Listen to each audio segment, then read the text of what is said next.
Estamos começando a semana, estamos começando o Bem Assim. Seja muito bem-vindo, muito bom dia para você que está aqui, ó, ligadinho com a gente, coladinho aqui na telinha da TV Mar. Que coisa boa, tá? Ter você aí comigo logo nesse comecinho da semana.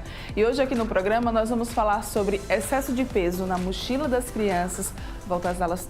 As aulas estão quase aí, né? Batendo aí na porta.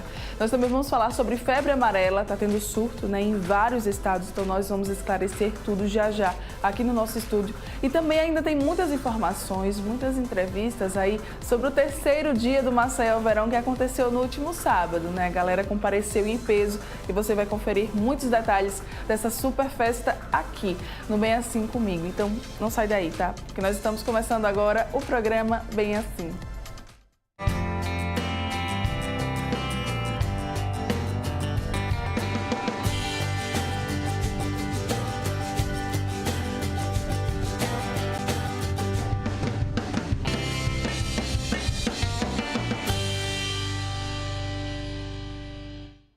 Muito bom dia mais uma vez para você que está aqui ligadinho na TV Mar, canal 25 da NET, portal gazetaweb.com, nosso aplicativo da TV Mar, que você consegue nos assistir de qualquer lugar do mundo ou quem sabe ainda pela nossa fanpage lá no Facebook, que também transmite toda a nossa programação ao vivo aí, ó, para você que está nos acompanhando do outro lado da telinha, tá? Muito obrigada pela sua companhia, seja muito bem-vindo. Eu quero até inclusive aproveitar aqui para te convidar para estar com a gente nas nossas redes sociais. Então, caso você ainda não nos siga, nós estamos lá no Instagram com o perfil @tvmarcanal25 e também lá no Facebook, né, como eu acabei de falar, com a nossa fanpage. Então é só você buscar lá TV Mar que você vai conseguir nos encontrar e vai poder conferir um conteúdo exclusivo aqui dos bastidores de toda a programação da TV que a gente sempre está postando por lá, tá? A gente gosta muito de interagir com você também lá pelas redes sociais, então comparece em peso. Inclusive lá no Instagram, nós estamos quase chegando a 3.000 seguidores, então eu estou contando com você, viu? Se você ainda não segue, corre lá para seguir a gente bater essa meta, tá? Olha só, a volta às aulas começa já já, né? Para muita gente, mas é preciso ter um cuidado maior com as crianças, porque o excesso de peso na mochila escolar, ele pode prejudicar a saúde dos pequenos, tá? E quem conversa com a gente agora sobre esse assunto é a fisioterapeuta Priscila Vanin, que eu estou recebendo aqui no estúdio. Muito bom dia, Priscila, seja muito bem-vinda. Bom dia a todos. Muito bom ter você aqui. É uma alegria, um prazer estar aqui com vocês. Que massa, eu quero começar logo perguntando, qual que é o peso recomendado para a mochila das crianças, Priscila? Sim, desde o final da década de 90, mais ou menos, começaram a repercutir posicionamentos mesmo em relação a observar esse peso da mochila das crianças. Então, surgiu até leis, né? Surgiram leis estaduais e também no âmbito federal, que foi aprovado em 2013, limitando a 15% do peso corporal. Sendo que alguns colocam, por exemplo, 5% para as crianças menores, né, aquela de educação infantil, e seria em torno de 10% para a fase fundamental, que aí seria um peso aceitável, de 10% a 15% para aquelas crianças maiores. Tá. O que acontece com a coluna da criança quando ela carrega um excesso de peso? Sim, a nossa coluna, ela tem uma curvatura normal. Então, eu tenho uma curvatura, se eu olhar você pela frente, eu vejo o alinhamento do seu ombro, alinhamento da sua cintura, quadril, joelhos, né, o pescoço.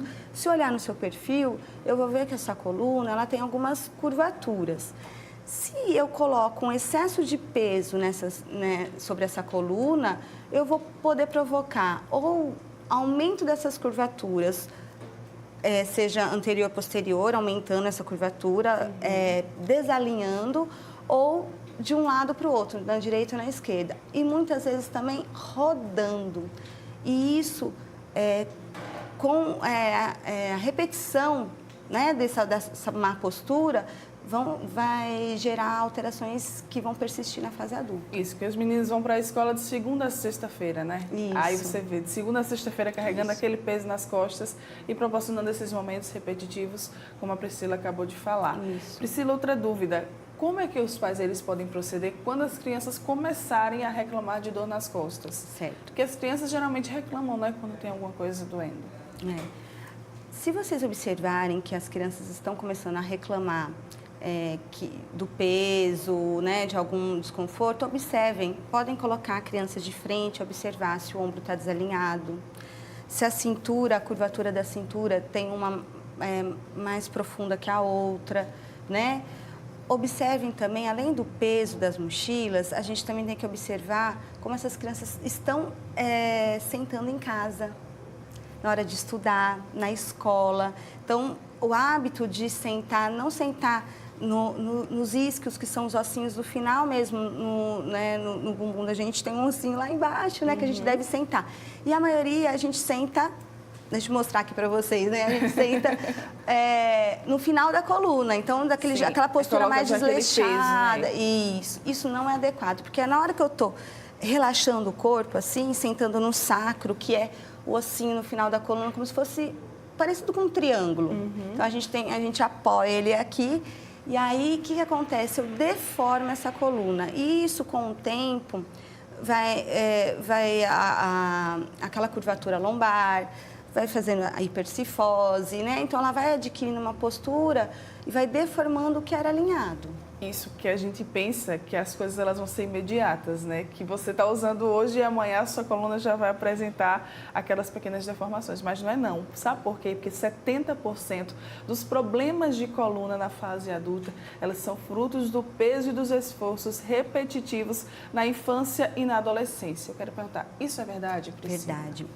A Sociedade Brasileira de Ortopedia coloca essa porcentagem de 70% dos problemas. Então, eu acho que é um momento muito importante a gente estar aqui conversando e mudar o aspecto do pensamento da gente de remediar as coisas. Então, na hora que a minha criança já está adolescente, já está indo para a fase adulta, ela já está reclamando de dores ou ela está apresentando alterações que depois do estirão, né, da puberdade, não tem muito que a gente fazer na questão de um osso que era maleável para um osso que está ficando num formato já de adulto.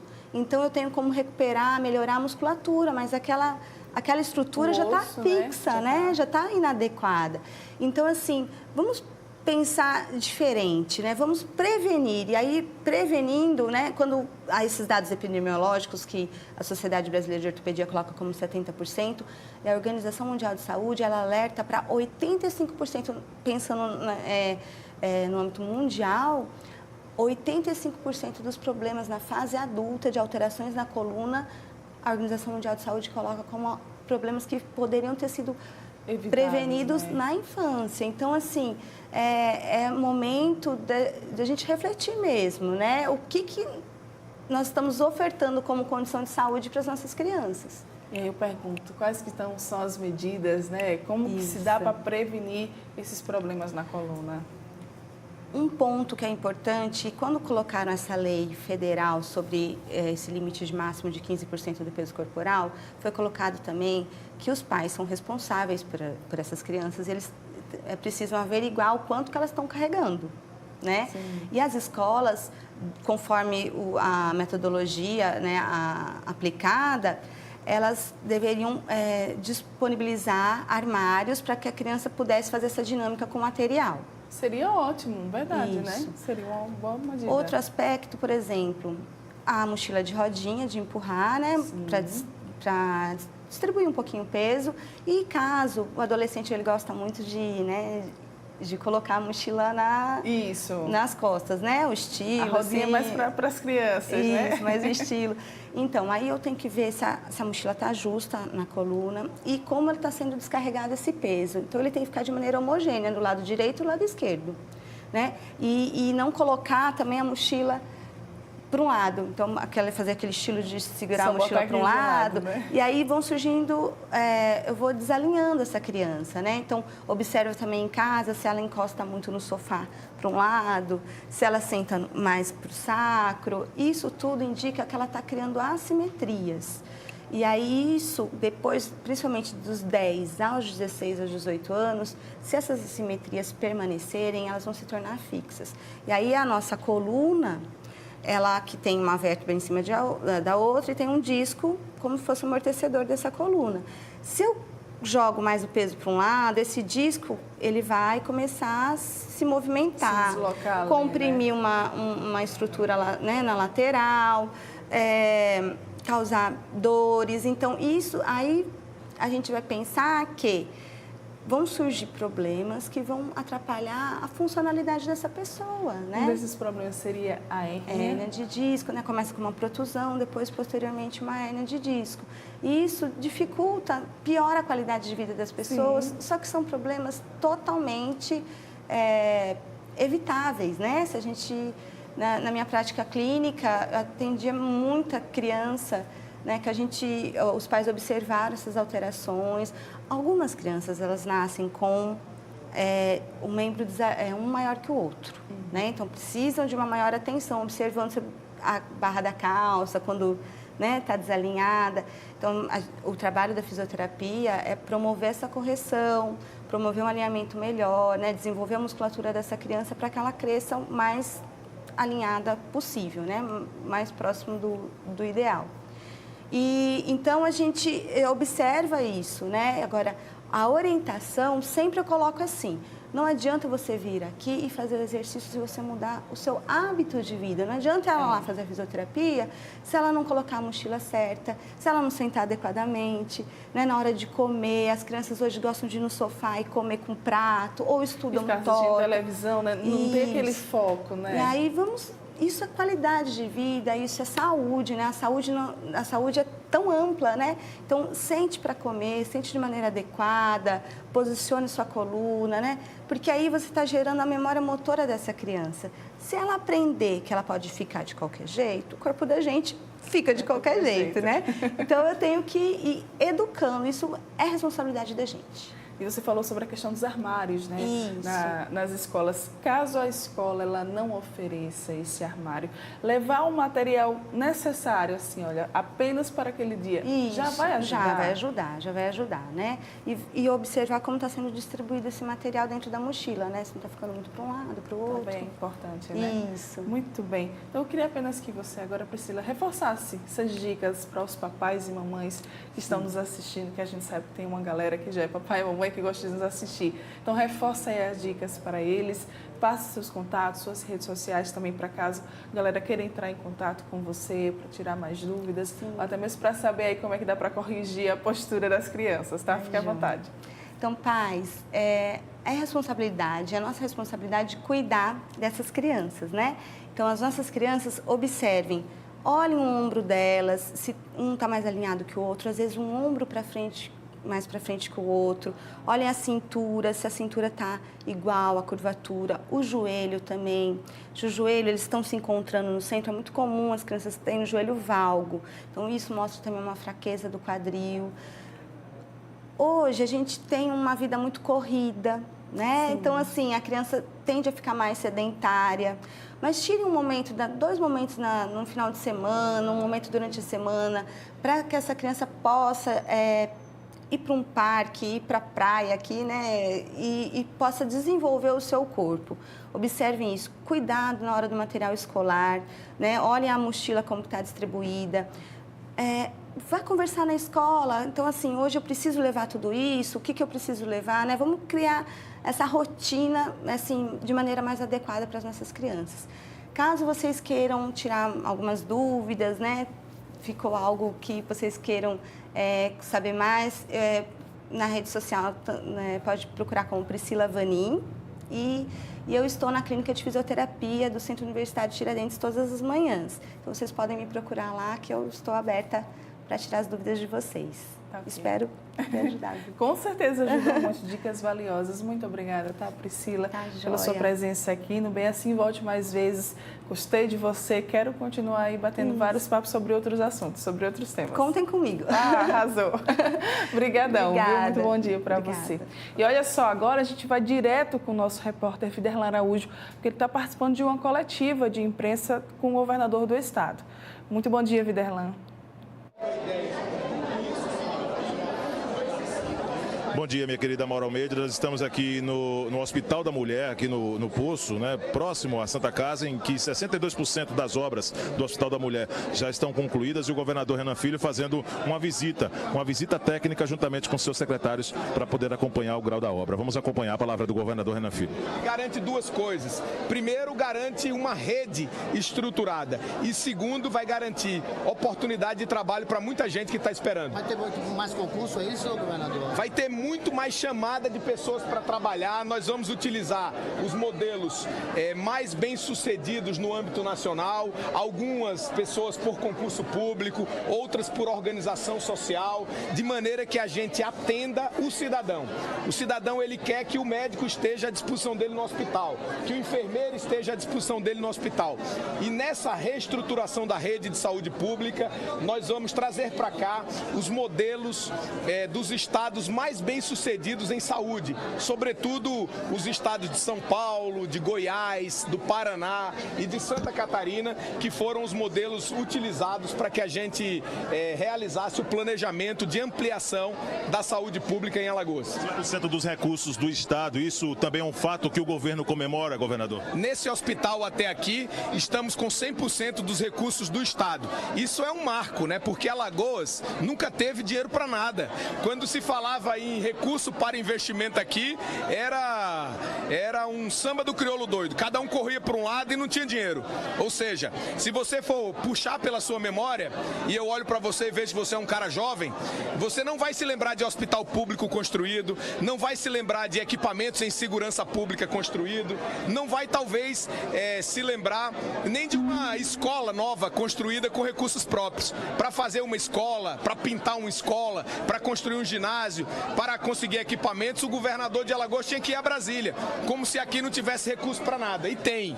Agora, para ter recurso tem que ter planejamento, tem que ter foco, tem que evitar despesas desnecessárias, tem que ter austeridade fiscal para fazer o investimento aonde o cidadão precisa. Porque eu tenho certeza absoluta que aonde estiver uma mulher alagoana que está grávida ou que está pensando em ter um filho, ela está feliz com a construção do Hospital da Mulher, porque aqui ela vai ser atendida dignamente, com qualidade, num equipamento 100% preparado para melhorar a sua qualidade de vida, sobretudo numa fase tão complexa para a mulher que é a gestação, em que ela é afetada fisicamente, ela é afetada psicologicamente, até ter o maior prêmio da sua vida, que é ter o seu filho. Portanto, tudo que a mulher quer é passar por essa fase de maneira serena, de maneira responsável por parte do Estado, de maneira decente, digna, e com o Hospital da Mulher a gente vai fazer isso. Como ter recursos para fazer essas duas obras, governador? Recursos do Estado. Recursos só se consegue de três formas: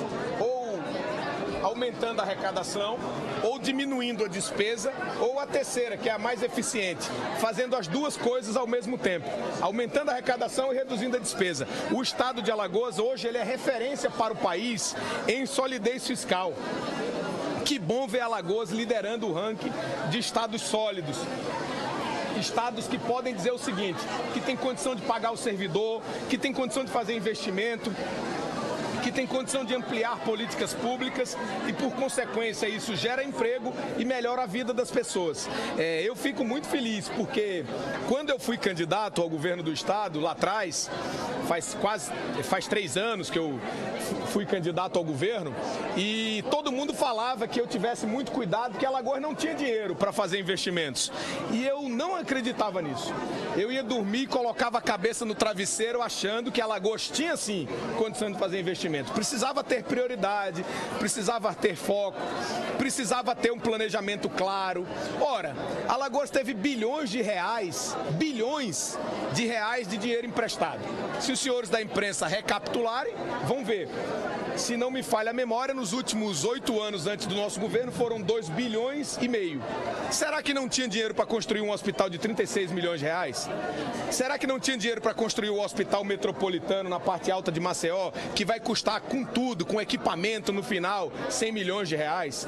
Será que não tinha dinheiro para duplicar a rodovia para Arapiraca, que vai custar 120 milhões de reais? Será que não tinha dinheiro para investir em centros integrados de segurança pública, novas delegacias, novos helicópteros, radiocomunicador digital, para construir um laboratório forense, um novo IML? Tudo que a gente está fazendo com recurso próprio, eles não tiveram condição de fazer com dinheiro de empréstimo? É claro que tinha. Faltava gestão, faltava iniciativa, faltava planejamento, faltava talvez até capacidade de trabalho.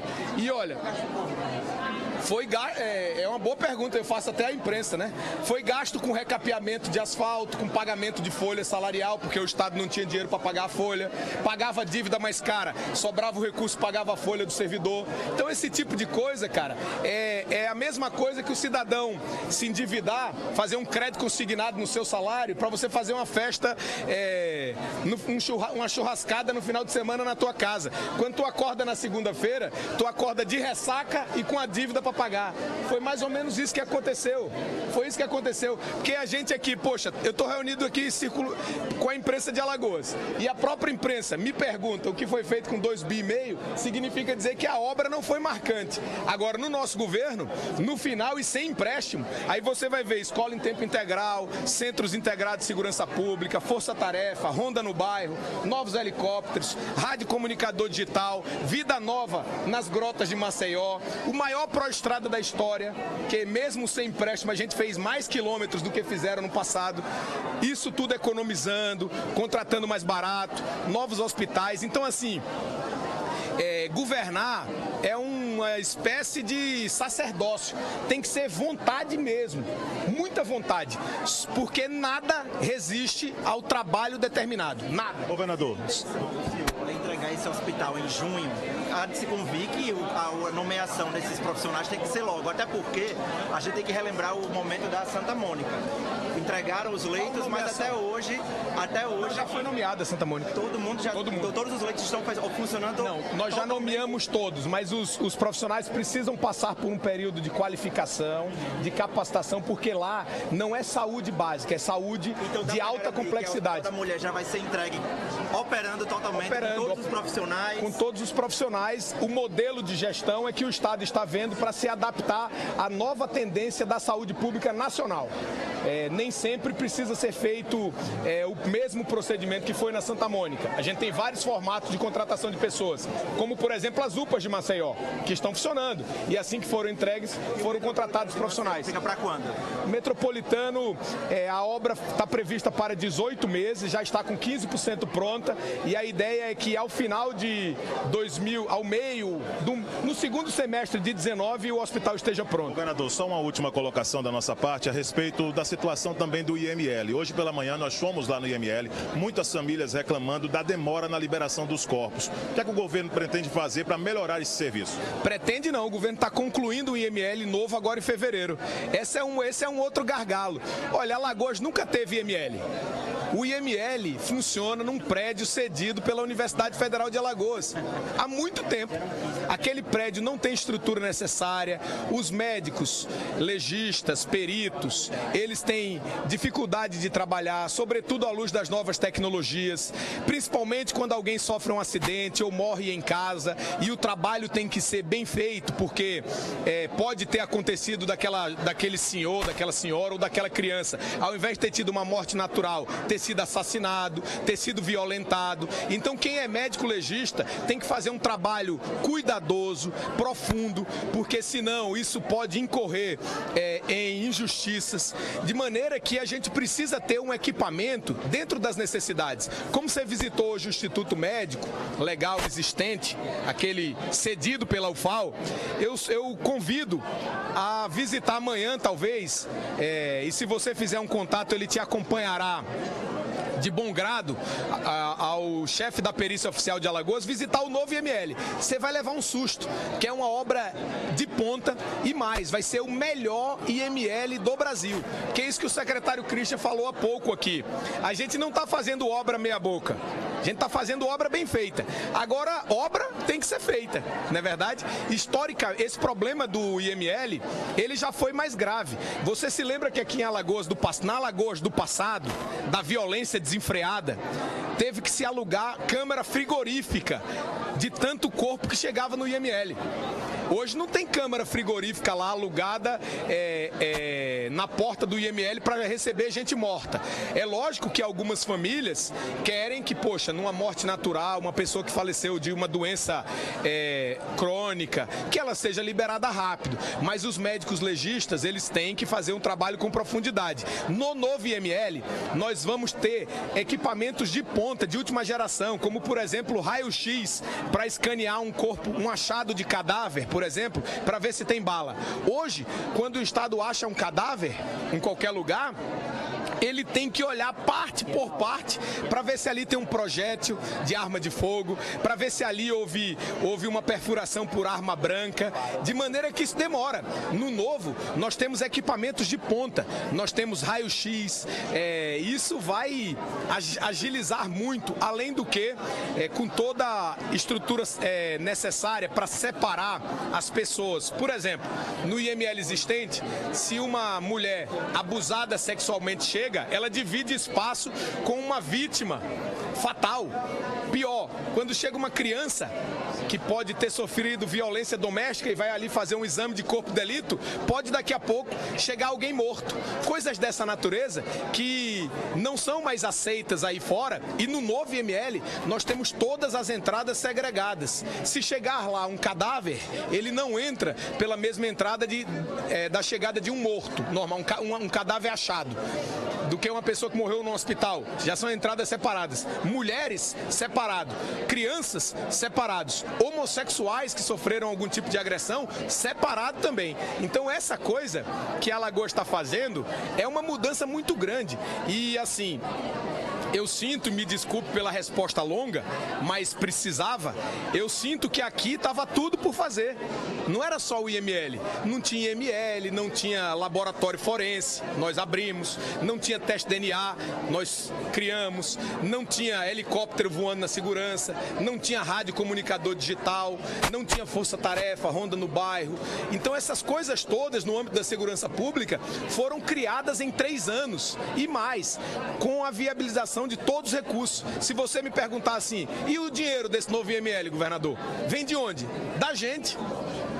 Não é dinheiro de empréstimo não, cara. Aí eu te faço aquela outra pergunta. Será que se quisessem, com 2,5 bi de empréstimos, fazer um IML que custa 12, 14 milhões de reais, não dava para ter feito? Claro que dava. Precisava ter planejado e ter tido vontade de fazer. Essas coisas é que são difíceis. Conversamos então com o governador Renan Filho nessa entrevista coletiva ao vivo na programação da TV Mar Canal 25 durante visita aqui no Hospital da Mulher, né? 62% do hospital com obras concluídas, trabalho realmente bem realizado. Aqui todos os secretários, aqui membros da pasta do governo de Alagoas, e o trabalho que está sendo preparado para ser finalizado aqui no Hospital da Mulher, que vai beneficiar aí muitas gestantes, as mulheres em processo de parto. Está prevista aí a entrega para maio ou junho deste ano, ou seja, um trabalho que está em ritmo acelerado. Daqui a pouco o governador Renan Filho vai visitar os 8 módulos do hospital, acompanhado, claro, dos seus secretários, e nós vamos trazer mais detalhes no decorrer da programação da TV Mar Canal 25. Imagens de Flávio Santos. Eu volto com você, Mara Almeida, no comando do Bem Assim. Um beijão para você, para o nosso Breno e para toda a equipe técnica da TV Mar. Muito obrigada, Vidalan, por todas as informações. Muito obrigada também ao governador do estado por estar falando com a gente. Beijão para você também, acompanha aí para trazer mais informações para os nossos telespectadores. E olha só, você que está aqui ligadinho com a gente não vai sair daí não, tá? Ainda tem muita coisa para rolar aqui no Bem Assim. Eu estou voltando já para a gente conversar sobre febre amarela. Está tendo surto dessa doença em vários estados e a gente vai esclarecer tudo já aqui no estúdio, tá? Então não sai daí porque eu estou voltando daqui a pouco.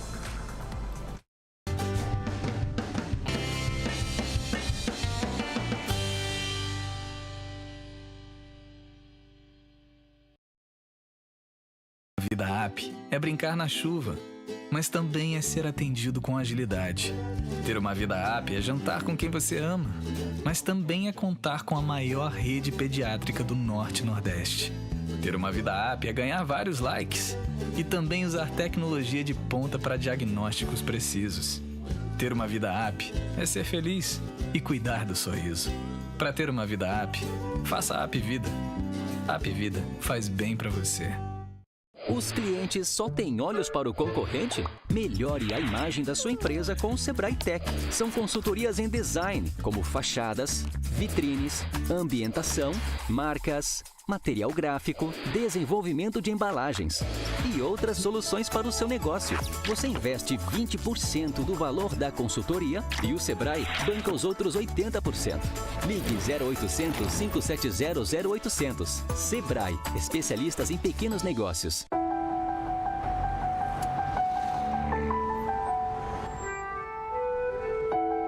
No Brasil, milhões de crianças abandonam as escolas para trabalhar nas ruas. Muitas vezes, obrigadas pela própria família ou por exploradores. Algumas adoecem e até morrem. Trabalho infantil não é legal. Uma campanha do Ministério Público do Trabalho. Eu que duvidava do amor, tô aprendendo a manhã flor. Só quero ir se você for. E quando eu notei já era, caí de paraquedas. Eu tinha tanto espaço, fui pousar logo no seu abraço. E quando eu notei já era, caí de paraquedas. Tá todo mundo ligado.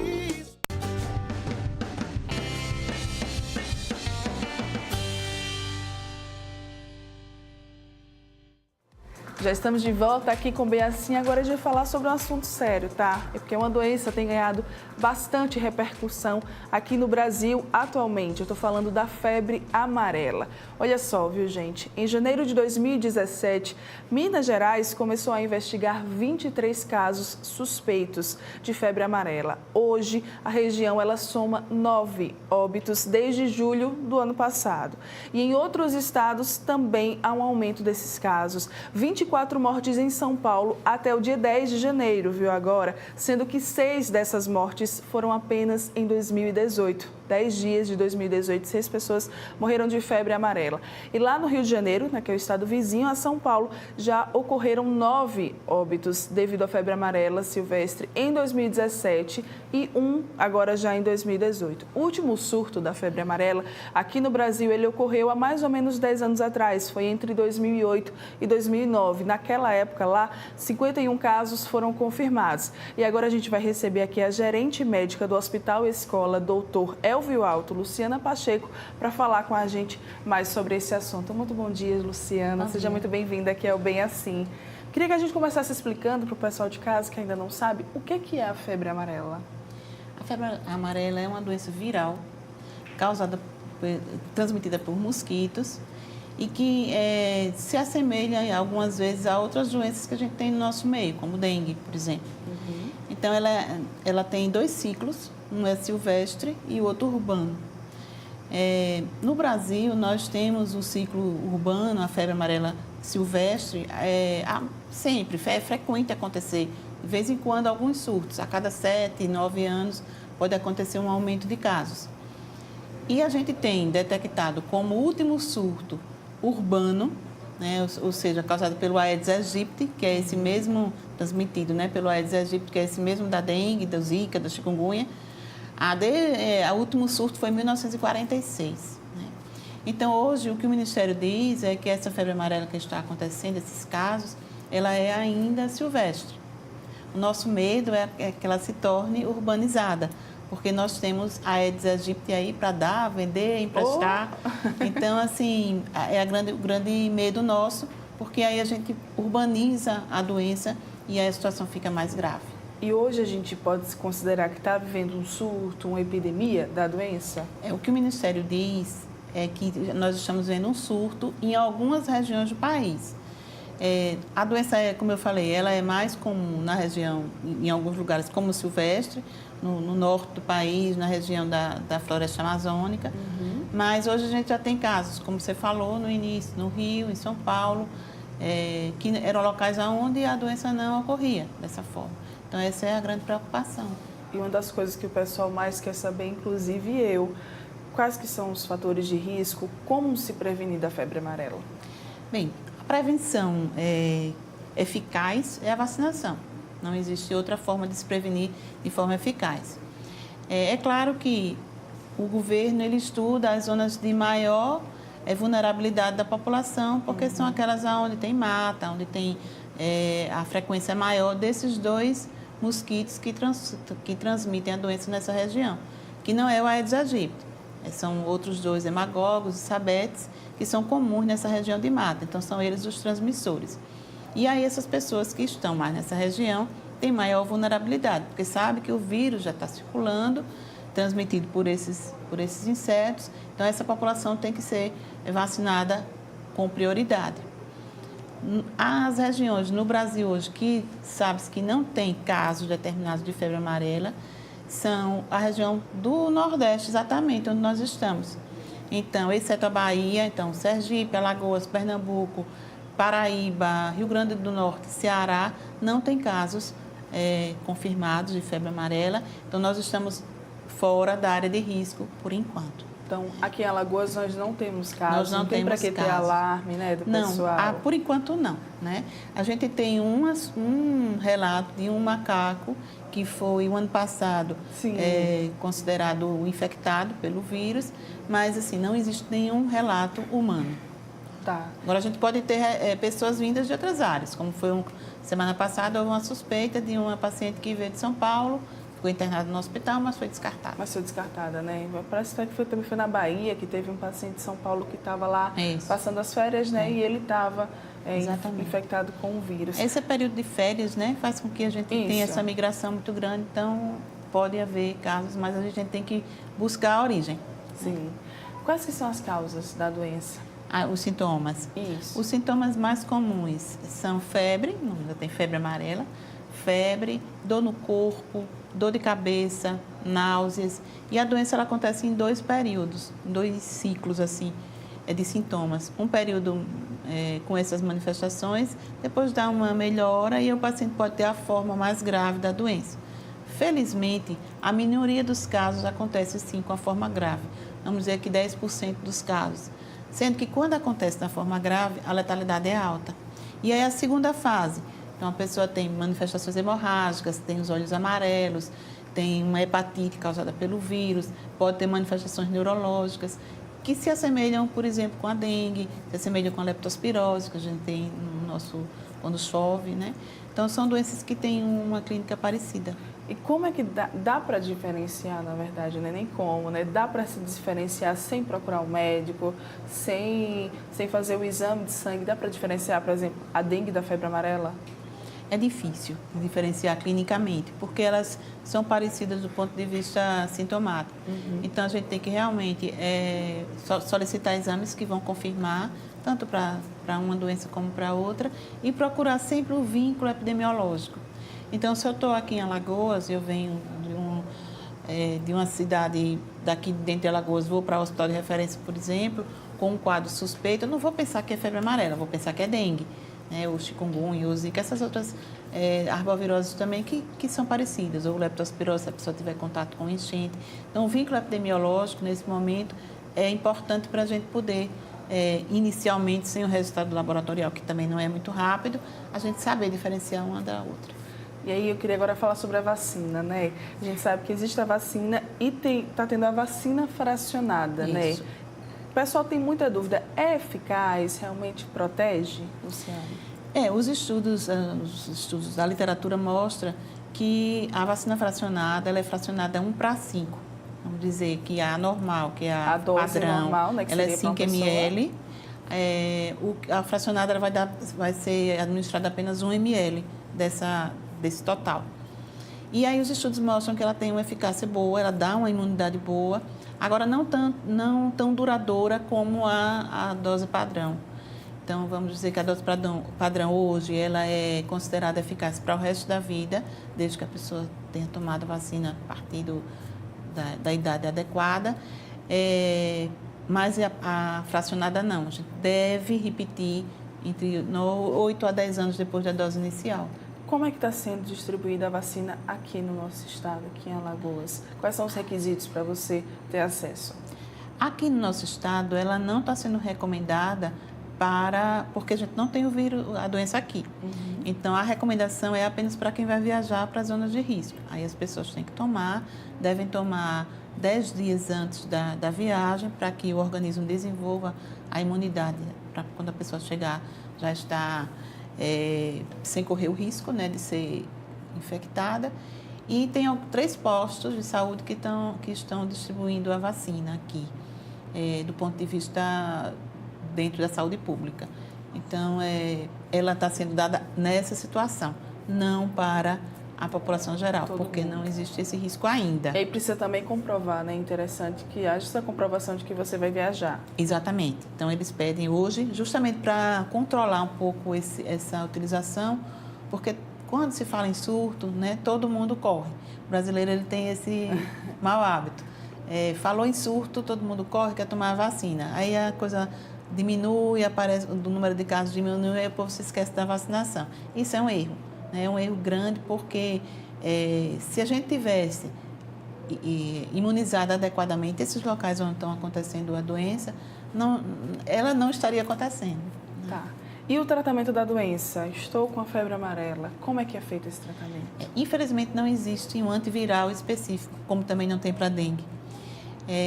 O que se faz são medidas de paliativos, assim, medidas de suporte, na verdade.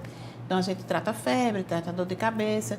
E aí, quando a pessoa tem a forma grave da doença, então ela precisa ser hospitalizada, precisa tomar medicação, hidratação adequada, medicação injetável, tem que fazer exames laboratoriais para orientar o médico com relação a, por exemplo, a hepatite, né, que a doença pode causar. Então, a doença grave nessa segunda fase, muitas vezes precisa de uma terapia intensiva.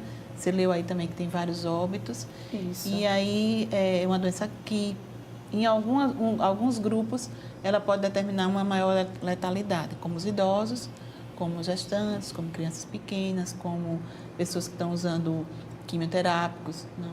Então, existe esses fatores de risco para o agravamento da doença. Certo. Então, tem esse grupo que eles podem ter que é mais esse vulnerável agravamento na doença. Não significa que uma pessoa que esteja bem de saúde não desenvolva a forma mais grave, mas é menos comum. Certo. E caso o pessoal tenha dúvida, estou achando que estou com alguns sintomas da febre amarela, vai lá para o Elvio Alto ou não? Procura uma unidade de saúde mais próxima de sua casa? Procura uma unidade de saúde e com certeza essa unidade vai encaminhar se houver a dúvida, como foi o caso dessa senhora. Ela veio de São Paulo, então a UPA fez uma possibilidade diagnóstica e aí encaminhou lá para o hospital. Ela foi internada, mas já recebeu alta, porque foi descartado o caso. Mas é importante que a pessoa procure uma unidade de saúde, não fique se tratando, se medicando, né? Eu vi na mídia também que um rapaz que morreu, ele foi tratado como enxaqueca, como... E assim, como eu falei... Não teve diagnóstico fechado, como eu falei, a gente não tem um antiviral específico, mas a orientação que vai fazer com que a doença tenha uma evolução mais leve, né? Certo. Contatos, redes sociais, Luciana, se tiver pessoal que ainda tem mais alguma dúvida, como é que eles podem entrar em contato? Nós estamos sempre no Hospital Elvio Alto pela manhã. O hospital tem um site, agora você vai me pegar com relação a... Mas 3315-3201 é o número lá da direção. E a gente pode entrar na rede social pelo Ascom Hospital Elvio Alto. E aí a gente tem o prazer de orientar. Tá certo. Muito obrigada, pela sua presença aqui. Volte mais vezes, Luciana. Muito obrigada mesmo pelas informações. Tá ok? Que eu tenha ajudado. Ajudou muito, tenho certeza. A galera de casa aí já tá ligadinha em todas essas informações. Obrigada, viu? Bom dia. Olha só, você que tá aqui ligadinho com a gente vai agora para um rápido intervalo comercial. E aí no próximo bloco, quando a gente voltar, a gente vai falar sobre o Maceió Verão. O terceiro dia aconteceu sábado passado, viu? E a gente entrevistou a galera que participou dessa festa. Não sai daí que eu tô voltando já já.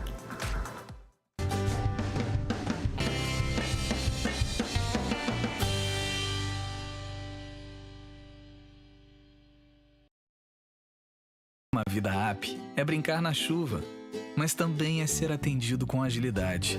Ter uma vida app é jantar com quem você ama, mas também é contar com a maior rede pediátrica do Norte e Nordeste. Ter uma vida app é ganhar vários likes e também usar tecnologia de ponta para diagnósticos precisos. Ter uma vida app é ser feliz e cuidar do sorriso. Para ter uma vida app, faça a App Vida. Apvida faz bem pra você. Os clientes só têm olhos para o concorrente? Melhore a imagem da sua empresa com o Sebrae Tech. São consultorias em design, como fachadas, vitrines, ambientação, marcas, material gráfico, desenvolvimento de embalagens e outras soluções para o seu negócio. Você investe 20% do valor da consultoria e o Sebrae banca os outros 80%. Ligue 0800 570 0800. Sebrae, especialistas em pequenos negócios.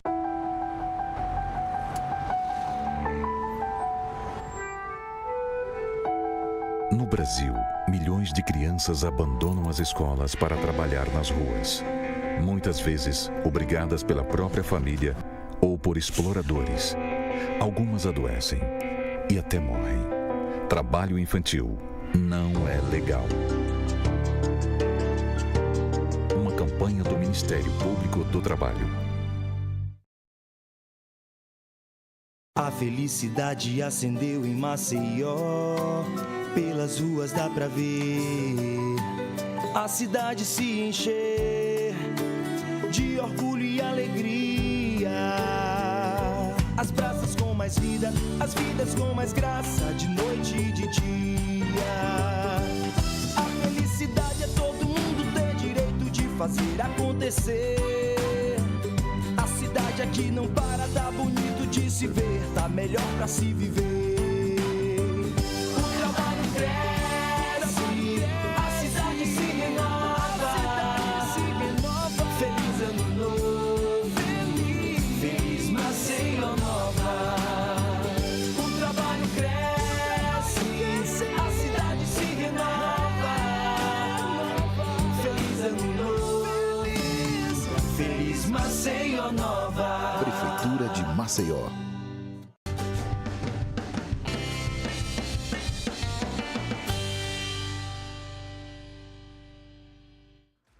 Já estamos de volta aqui com Bem Assim. Olha só, no último sábado aconteceu a terceira noite do Maceió Verão, né? Teve Mano Walter, teve Zezé de Camargo e Luciano. Foi uma noite muito massa, a galera aproveitou muito. E a gente teve cobertura aqui na TV Mar. Já lembrando a você, viu que no próximo sábado continuamos com a cobertura, a última noite do festival. E aí, o nosso repórter Geleia falou com o prefeito Rui Palmeira sobre essa grande festa. Vamos dar uma olhadinha como é que foi essa entrevista? Um trechinho. Já tem alguma programação para Maceió? Sim, o carnaval nós vamos apoiar o polo nos bairros, serão diversos polos que serão apoiados pela prefeitura e a gente acreditando na descentralização, no apoio ao que é mais tradicional, o apoio às escolas de samba, a Liga de Boi, enfim, a todos os grupos que a prefeitura também vai apoiar agora durante o carnaval. No final de semana, que a Maceió pode esperar aqui do evento também? Certamente um evento de tanta qualidade como hoje. Acho que o bacana do Maceió Verão é que foi um evento bastante eclético, né, para todo gosto, rock, axé, sertanejo, vamos ter reggae com Cidade Negra no próximo sábado, certamente vai ser mais um grande dia do evento do Maceió Verão 2018. E nesta terceira semana espera um público ainda maior do que nos eventos anteriores, nos dois primeiros? Certamente é um apelo muito grande, né? Acho que Mano Walter, Zezé de Camargo e Luciano realmente atraem um grande público, mas temos certeza que vai ser um evento com muita tranquilidade e mais uma vez um evento de muito sucesso. A gente percebe que Maceió definitivamente é a capital do verão, né? O Brasil está aqui, a gente percebe que o mês de dezembro, o mês de janeiro, Maceió bomba. Como é que a prefeitura está recebendo isso e está trabalhando em cima disso? Muito importante, a gente trabalhou ao longo do ano divulgando a cidade, né, em parceria com a Associação dos Hotéis, com o Maceió Convention, na baixa temporada trazendo eventos para a cidade, trazendo congressos, enfim, para fomentar o turismo na baixa temporada. E agora, na alta temporada, eu acho que a cidade colhe os frutos desse trabalho que é feito ao longo do ano. Então, aí os hotéis, a grande maioria com mais de 90% de ocupação, o que é muito importante para a cidade. O dinheiro gira em Maceió, né? Como você disse, o Brasil está aqui, tem muito argentino também nesse verão, então turistas da América Latina, turistas de todo o Brasil, e quem ganha é o maceiense, o taxista, tapioqueiro, o garçom, a camareira, toda uma cadeia que vive direto ou indiretamente do turismo. Prefeito, uma questão muito batida foi a segurança, agora está dobrada, até reforço aéreo tem, né? Eu acho que o primeiro dia foi um ponto fora da curva, né? Quando havia apenas 40 policiais, pelo que me foi passado, realmente era muito pouco para 40 mil pessoas. Eu acho que a partir da segunda noite, no sábado passado, e agora é um quantitativo muito bom de policiais militares, a Guarda Municipal, da segurança privada lá dentro, então isso dá uma tranquilidade para as pessoas virem aqui e curtir com muita tranquilidade. Perfeito. O prefeito conversou aí com a nossa equipe, mas também teve outra pessoa que conversou, viu? Milana Inhora, né? Grande talento aqui que já participou, inclusive, até do The Voice. Vamos conferir. Hoje gigante está sendo o tamanho do seu talento, porque a casa tá cheia. Maceió Verão, fala pra gente agora. Estamos ao vivo na TV Mar, para todo o Brasil, para todo mundo. E explique, como é que tá o coração? Feliz ano novo, dá uma geral pra gente. Estando em casa hoje, essa multidão, tem quase 20 mil pessoas já pra te esperar. Gente, meu coração tá transbordando de alegria. Eu não vejo a hora de entrar no palco pra gente se divertir junto. Eu tô muito orgulhosa dessa festa, eu tô muito orgulhosa do meu povo. Da gente tá fazendo uma festa tão linda, recebendo gente do Brasil, do mundo todo. Tá tudo lindo, um feliz ano novo para todos. Obrigada por vocês terem vindo. Quem estiver em casa, venham para cá e acompanhem a transmissão da TV Mar, que tá a coisa mais linda do mundo. Sendo bem pior sem ter você aqui. Hoje completo a terceira noite sem dormir. Eu reclamei demais, não aceitei seu jeito. Quem diria, sinto falta dos teus defeitos. Dos teus defeitos. Tô implorando pro vento trazer o seu cheiro.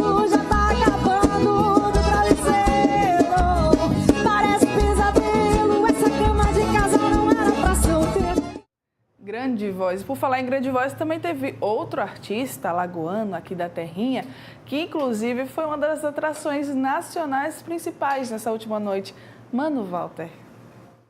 Maceió Verão, misturando todos os ritmos, ele tinha que estar presente pra dar aquela carimbada entrando em 2018, Mano Walter! E aí, rapaziada, coisa boa, tocar em casa, tocar para os meus amigos, familiares. Feliz demais, Maceió, estar aqui nesse evento maravilhoso com vocês.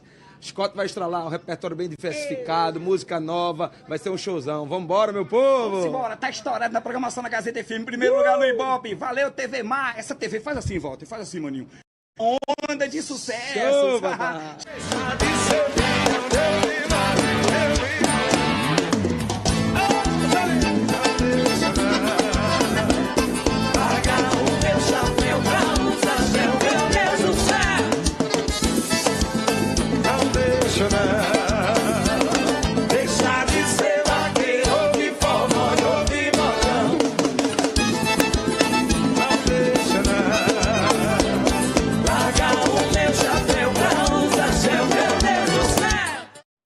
Esse Geléia é uma onda. Pois é, a festa foi linda e desde já faço aqui o convite, viu? Próximo sábado, se você não for, se você não decidir descer, né, lá para o estacionamento do Jaraguá, vai estar sendo transmitida a última noite do Festival Verão aqui pela telinha da TV Mar, viu? Canal 25 da NET, portal gazetaweb.com, nosso aplicativo, pela nossa fanpage também. Você vai poder acompanhar a última noite do Maceió Verão. Olha só, muito obrigada, tá, pela tua companhia aqui. Hoje, segunda-feira, começamos a semana bem, porque começamos a semana juntinhos e eu fico muito feliz com isso. E amanhã, terça-feira, eu tô de volta e aguardando você, viu? 10h30 da manhã aqui, ó, na telinha da TV Mar, eu e você juntinhos, o seu compromisso é comigo aqui e a gente vai se ver mais uma vez, tá? Um grande beijo, um maravilhoso restinho aí de segunda-feira para você, um ótimo começo de semana. Vamos embora, começar a hashtag Segundou. Olha só, até amanhã, viu? Tchau, tchau. Beijo.